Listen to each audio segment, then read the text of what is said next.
everyone, thanks for tuning in to another episode of The Dancing Professor. So previously, some of you had sent in questions asking why people are so addicted to their cell phone, why people are having this incredible addiction to technology. And to help us talk about that today and to answer some of your questions is UX researcher Stephen Wheeler. Hello, Stephen. Hello, Olga. Hello, everybody. Thanks so much for joining us today. Could you tell our viewers a little bit about yourself? Yes, I work in user experience. I've worked in user experience as a researcher for, well, about 20 years, actually. Wow, that's a lot of years. Unfortunately, it is, yeah. Stephen's joking. It's not unfortunate.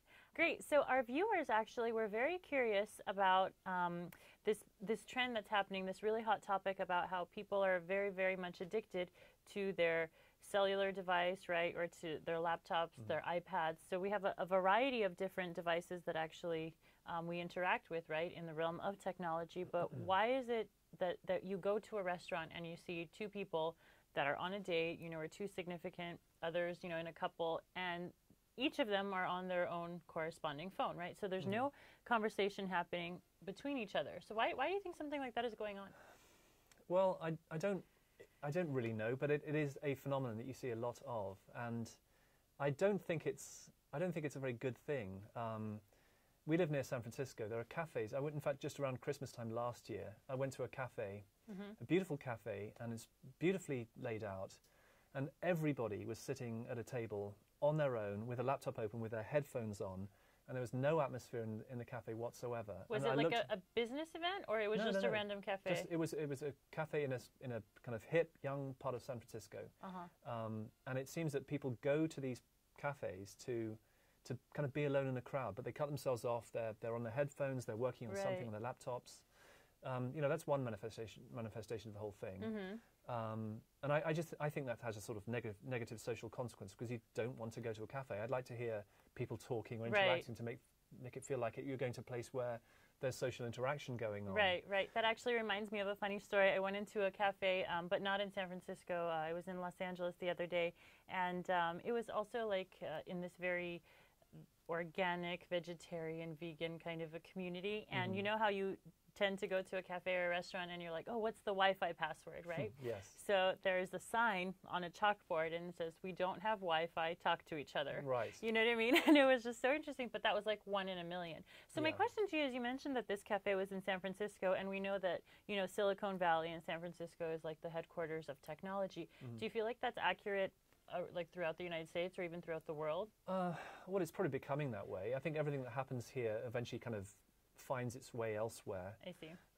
It used to be the case when I first started working in this. The reason I came to the US actually is that tech was happening faster here, and I wanted to be here. And it's you're, still, I'm sorry, originally from where? From the UK, from London. Okay. Yeah. And it really felt that there was a sort of a time gap between the two places, certainly for working in technology. But also when I came, I felt that there was much more adoption of tech stuff going on here. So when I came, I used a better computer. I had an email address for the first time. But then in the years since then, the gap has closed to such an extent that pretty much everything that happens here happens there very quickly. And so I'm sure this cafe phenomenon is going on there as well. Right. So I've always sort of been curious, do you think that the technology companies actually are aware of what's going on? And if they are, do you think that their purpose, like they have human factor psychologists working on making their devices more engaging to actually addict more users? Or do you feel like they're just not aware of it? Well, I think there's sort of something between a lack of awareness to the dawning of this awareness that actually there could be a problem. So here at my place of work, there's this thread going around, which is this thing called, well, you've heard of something called the fear of missing out, or FOMO.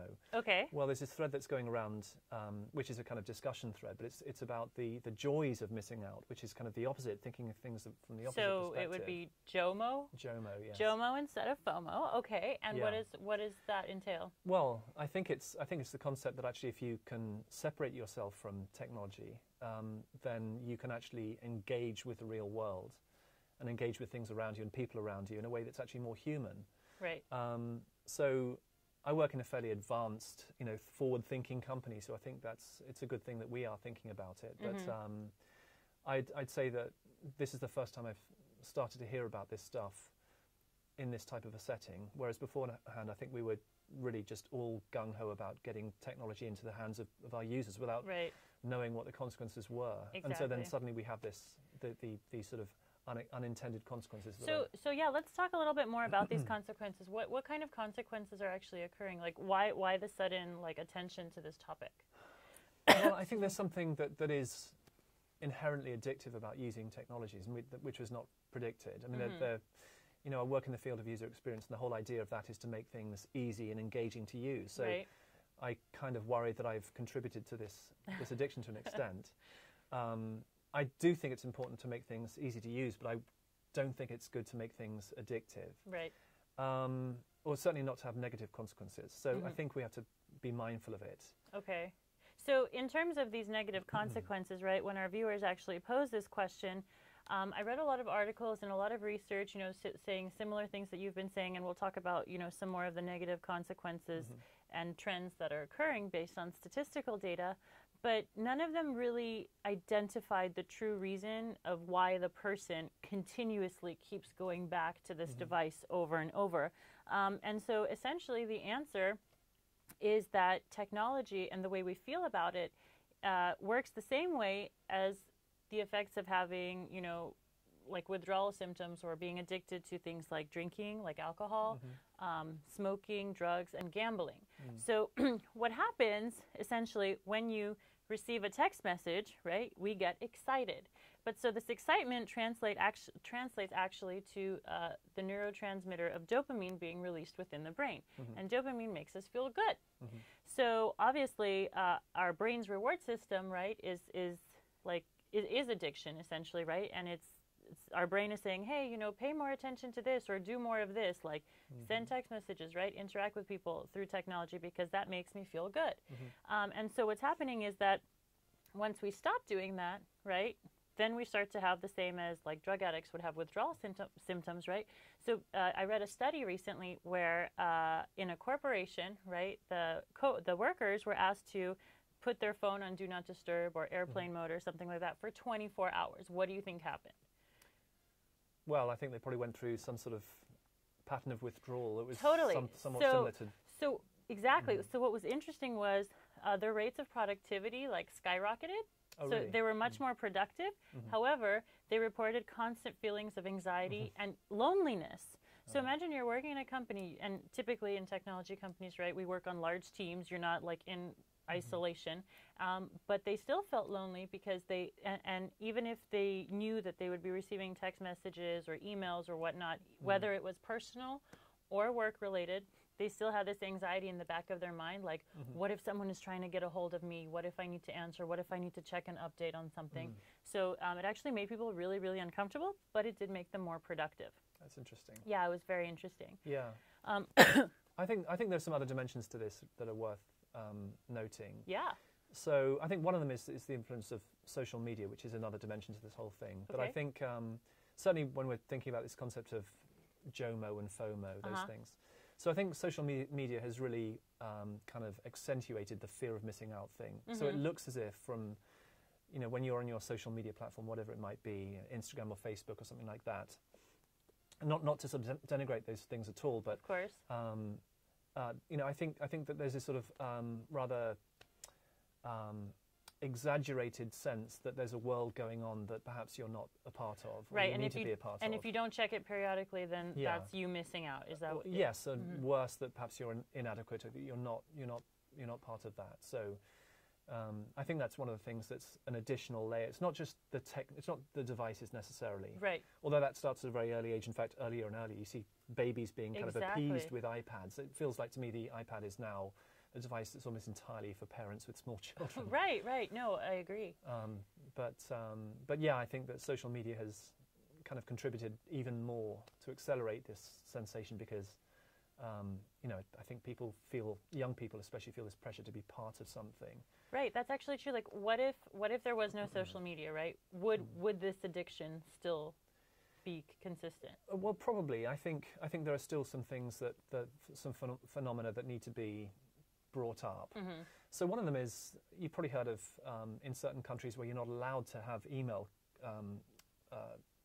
connection at the Right. weekend. I think Germany does this, and so there might be some laws, and certain companies have policies for doing this. For work related.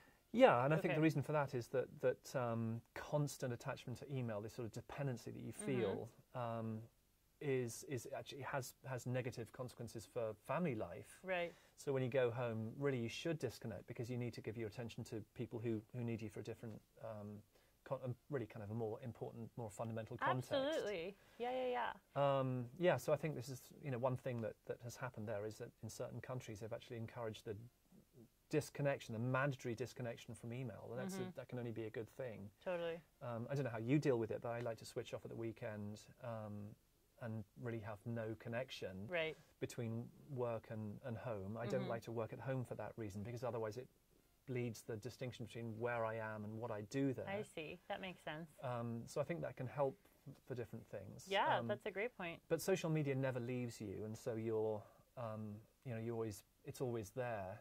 Do you have social media apps? Yeah, I have Facebook, for better or for worse. Nothing wrong with Facebook. Right. Yeah, and I'm glad you mentioned that. We're not trying to sort of skew the idea or discourage people from being active on social media. We just feel like there should be a balance between the things that you do and the amount of time you spend on it, or even like the amount of time you spend on work-related technology, right? There should definitely be a balance. You should understand your responsibilities in the home and then at work, right? Yes, absolutely, for sure, yeah. Cool. Great. So I actually wanted to talk a little bit about, we touched on it briefly before, but like these negative consequences and things that have been happening in terms of like depression rates, right, and suicide rates. And so you mentioned that, younger children now are even, being taught to hold a digital device, right, like at a very, very young age. And so that's also tended to sort of work against, our population and humanity in a way, because because there are certain negative effects of using these devices too much, right, or specifically social media. So can you tell us a little bit about that? Yeah, I mean, I don't know a huge amount about this, but it's interesting to observe that earlier and earlier, young people, younger and younger, should I say, they are becoming used to technology. It's part of their lives integrally.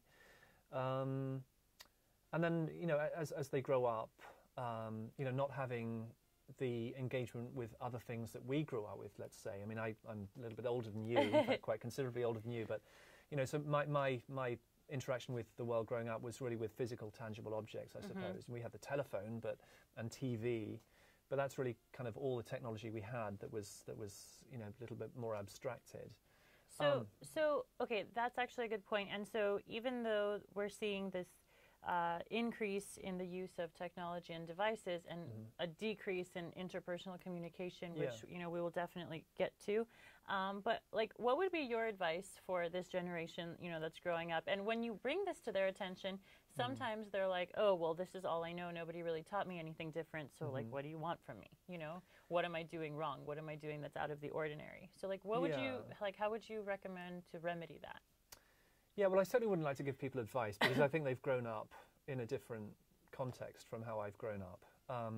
But I think one thing that I've read is that the people who are leading the charge against this, or trying to make a remedy, is actually the young people who've grown up in this type of thing themselves. So actually, we can talk about the newspaper article that I brought along.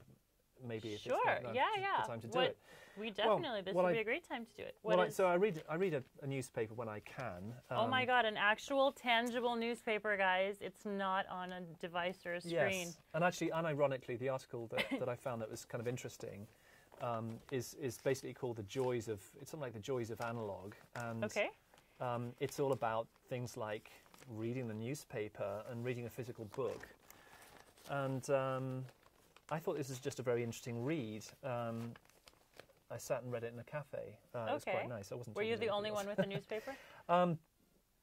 Probably not, but it was right next to a bookshop where you can buy books, believe it or not, and newspapers and stuff like that.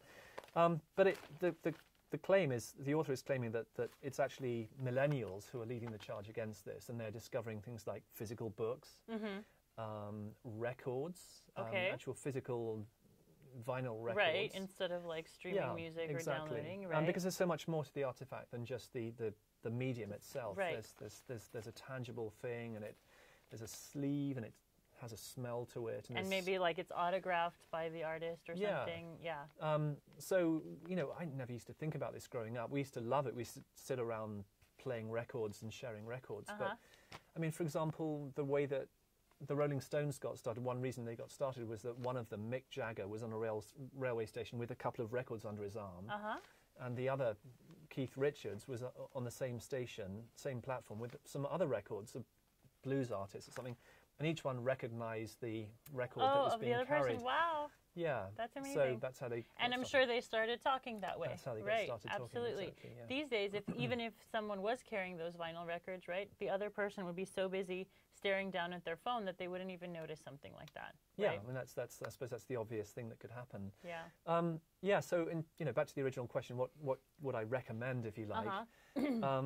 It's to interact with real world objects, in the real world. This is one of the things that this article talks about, actually. So books, magazines, records, whatever it might be, real games, jigsaw puzzles and not computer games, that sort of stuff. Right. There's a reason that people used to do these things, they're pastimes, but they're interesting, and they foster social communication, all sorts of things. Exactly. And the manipulation of real world artifacts as well, which is something that's probably good for our brains and our development as well. So, not that computer games are destructive, but I think there's another dimension to non-computer games. Yeah, yeah, sure. Totally. Yeah. Great. So actually another sort of interesting correlation that I wanted to talk about was the way that people have become very impatient with such, extreme and fast advancements in technology. So, for example, Stephen, what would you do if you had no food at home and you wanted to get something to eat? Well, gosh, if I had no food at home, I'd go out. I think I'd go out. You would go out. You mean you wouldn't call Uber Eats? No. You do have the Uber app? I do. Do you have I Uber wouldn't Eats? do that. No, I don't. No. Actually, as it happens, I live on my own, so. Okay. It would sort of, that would sort of further, if there's any sense of being isolated, it's quite, if I really had no food, I'd probably go out and sit in a cafe or something and just get some food. In fact, I do that quite a lot. Okay. So I'm sure that, or I'm not sure, but from my observations, right, it seems like people tend to revert to, again, technology, to an app that will bring you food right to your door. I actually have a friend that works for Uber.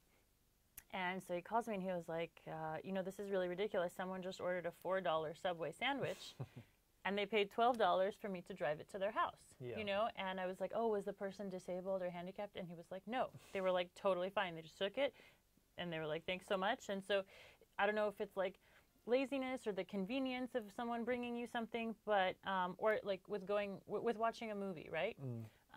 Now sort of going back to the whole tangible thing, right? Everything is sort of on demand and it's streamed online. Like I went to Target the other day and I saw DVDs on sale for $5. They were $29.99 before when they came out. So people are like, no, I want it now. I don't want to go to the store. I don't want to buy it. I don't need a DVD, to play it. I can play it on my phone, my computer, my tablet, whatever. And then in terms of like dating, even, right? So what's your stance on this whole online dating thing?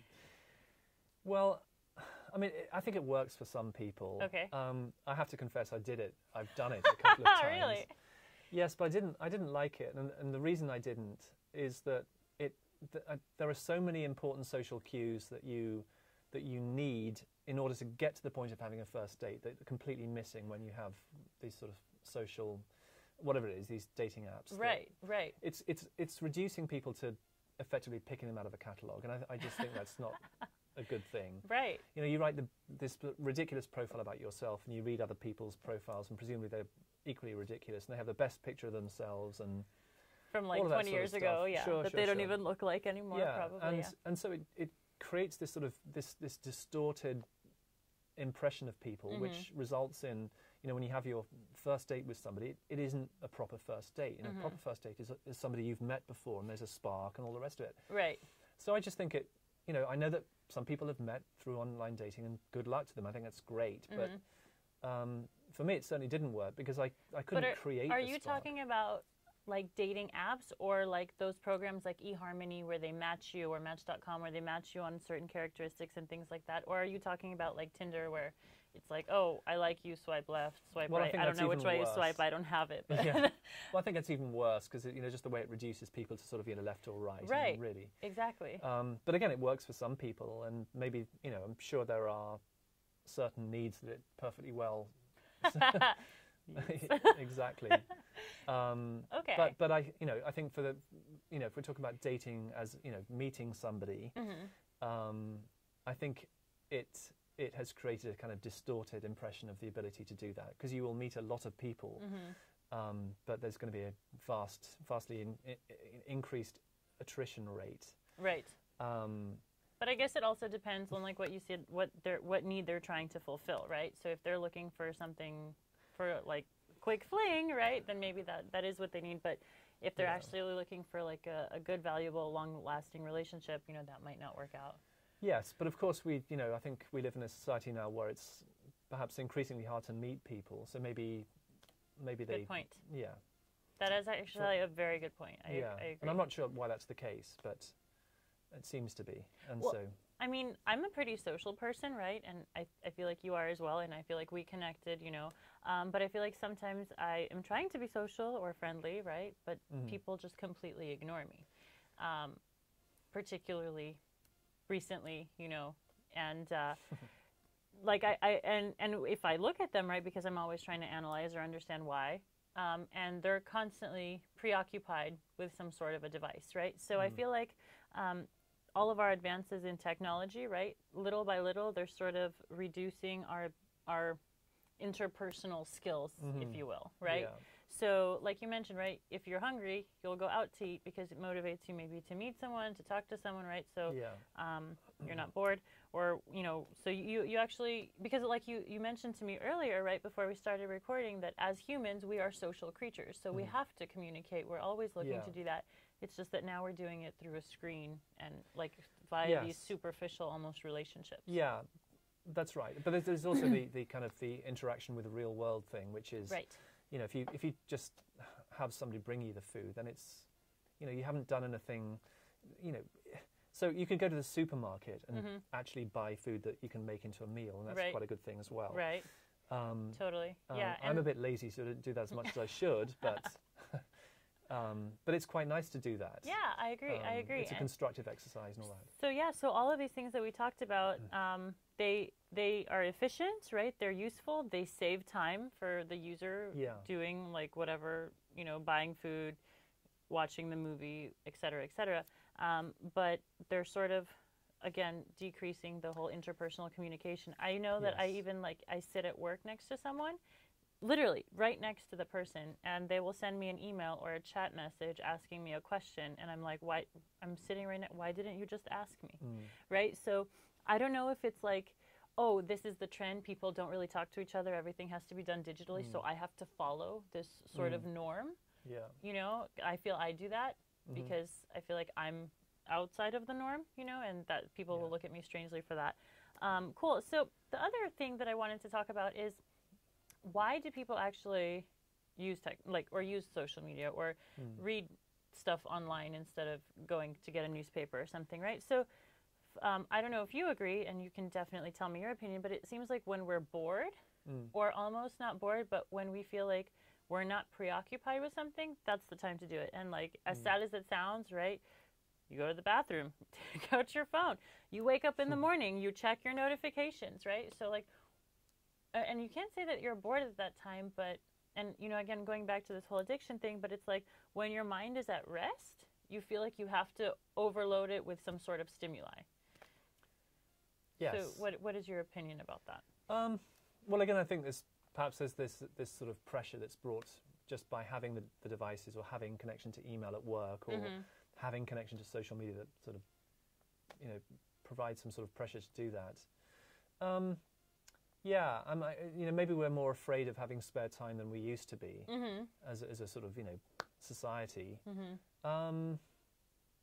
But I don't think it's a bad thing to fill your time with things that you can do on your phone. I don't think that's necessarily a negative thing. Okay. So do you feel like when people are out at dinner and they're both on their phone, they're bored of each other? No, I hope they're not bored of each other. Okay. But it certainly sends a signal that they are. So it seems like people have lost the ability to detect that is actually, I'd say, a strongly negative social signal. Right, totally. And just looking at people in a restaurant who are sitting around a table, a group of people, and they're all on their phones, not interacting, that's very sad, I think. Right, and I feel like if I was with someone that would do that with me, I would be like, okay, clearly this person is bored, not interested in why I'm here or what we have to talk about, so I will just leave, you know? And I read another article that says a lot of relationships are actually destroyed because of things like this, because it's like, oh, you care more about what you're looking at there, and then you don't even know what they're looking at, because then there's like different accounts, and then you can look at whose pictures they're looking at, right? So that opens a whole new can of worms. No, exactly. And the other dynamic is the parent sort of teenager dynamic, and I'm not a parent, but I'm an uncle, and I've seen that played out, and it's, you know, parents want their children to engage at the dinner table. Right. I have to say that we didn't engage much when we were teenagers either.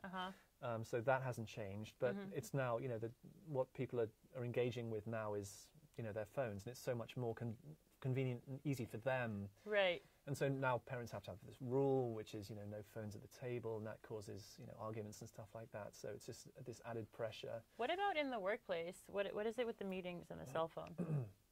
How do you feel about that? Well, you know, I think again there are these social rules about paying attention to people, somebody who's speaking. Like implied social rules, or actually? No, I think those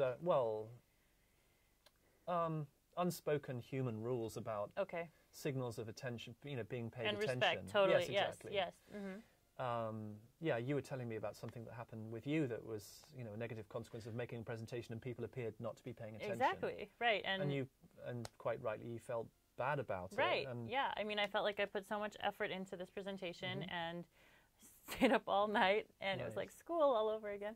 And at the end of the day, I mean, I got zero eye contact, and you know, so it obviously offends the person who is trying to engage with you. Definitely. Yeah. Cool. And then what did you actually do to get around that? Oh, I did something bad. So I made my presentation from my laptop, right? And I projected onto this giant screen. And when I noticed that nobody was paying attention to me after like about 2 minutes of talking, I closed my laptop and I said, "Am I boring you guys?" And so and you know, frankly, I think you have the right to do that. In retrospect, I realized that was wrong, and I probably wouldn't have done that. So I don't recommend doing that. Your first job, guys. But no, perhaps, but I still think you had a right to feel a little bit offended by that. Yes. I think, you know, if you put professional time into something, you deserve some professional respect, and having people pay attention. Yeah, to even so like fine. pretend, but like look up at least, you know. Cool. Right. And so the last thing I actually wanted to ask you about is this other article that I read where related to creativity and innovation. So typically insight or things like that, right, or these breakthroughs, they occur without not at a brainstorming session or not like over a long period of time when you're forcefully trying to come up with something, right? They come up more spontaneously, right? Okay. But again, our cognitive resources are limited.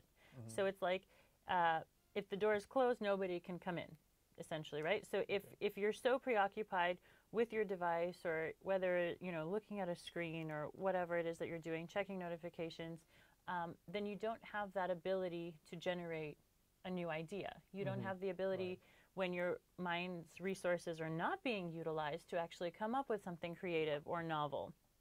So I feel like going back to this sort of boredom topic, when we feel like there's nothing to do, or when we feel like, you know, our brain can take a break, instead of letting that, you know, sink in a little bit and actually see what kind of results that could generate, we stop that because it scares us. You know, we feel like we constantly have to be running, we constantly have to be reading or learning or doing something. So do you feel like that's accurate, or do you think that's like a one-off case in this research study? No, I do think that's pretty accurate and representative. But one thing I was going to say actually that you made me think about was that actually I think my computer is a very good device for creativity. I mean, it's effectively a multimedia device, so I can do all sorts of things on it. Okay. I use my computer at home for all sorts of different things, and I'm trying to learn the guitar, and I use it for both for instruction using YouTube, and there's an amplifier thing that plays through it and stuff like that. Like an app, you mean? For the amplifier? Yeah. Yes, actually. Okay, got it. Yeah. And there's a physical amplifier, but it has these additional settings, so I can play with that and make sounds and stuff like that. So I do think the computer's a creative tool. I get less creativity out of my mobile because it's so small and the input's quite difficult. But the other thing I was going to say is that there are other moments of creativity that are not on my computer. So I think it's that balance again, yeah. Yeah. So oddly enough, I think the two situations in which I find myself most creative are, the first one is the shower. For some reason, I get my best ideas in the shower, my best creative ideas in the shower. And then the other one is exercise, physical exercise. And somehow that has a way of putting these ideas I have kind of, the things I'm worried about just get put way, way out of focus. They get put somewhere else. And then bigger picture things can come into my brain somehow. And I can solve problems or think about things in a sort of higher level, more sort of rational way, or just high level way. Yeah, I think it's important. You just got to shift gears once in a while, and even though you are the same person viewing the same issue, right, having a different perspective, I think it totally definitely helps. And of course with exercise, right, we have again the interaction of neurotransmitters, especially endorphins, right, which make us tend to feel better. Yes. And when we feel better, that's the time when we are able to generate new ideas because we're more open to new experiences and things like that. So yeah, everything is related, but it's a matter of the individual and of the person to actually give him or herself access to those different perspectives, not being stuck in a box on Snapchat the whole night, Yeah. But I think the other thing about physical exercise is, you're interacting with the real world. At least I hope you are. Right. What about VR, virtual reality? Does that count?